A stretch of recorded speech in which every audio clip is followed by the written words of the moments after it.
Channel CB নওগাঁয় ভয়াবহ সড়ক দুর্ঘটনা। বাইপাস সড়কে অটোরিকশা ও ট্রাকের সংঘর্ষে প্রাণ গেল এক চালকের, গুরুতর আহত একাধিক যাত্রী। বুধবার ২৪ ডিসেম্বর বিকেল ৪টার দিকে নওগাঁ বাইপাস সড়কে একটি ট্রাকের সঙ্গে অটোরিকশার মুখোমুখি সংঘর্ষ ঘটে।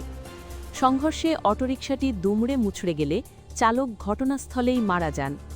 দুর্ঘটনার সময় অটোরিকশায় একাধিক যাত্রী ছিলেন, তারা গুরুতর আহত হন।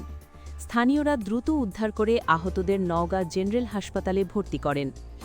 নওগাঁ সদর মডেল থানার ওসি নিয়ামুল ইসলাম জানান, পুলিশ ঘটনাস্থল পরিদর্শন করেছে। প্রাথমিক আইনি প্রক্রিয়া শুরু হয়েছে এবং দুর্ঘটনার কারণ খতিয়ে দেখা হচ্ছে।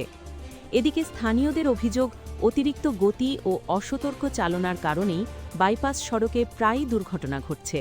দ্রুত কার্যকর ব্যবস্থা নেওয়ার দাবি জানিয়েছেন তারা।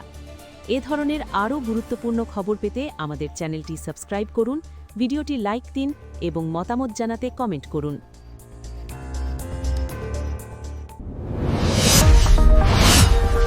Subscribe now for daily news and updates.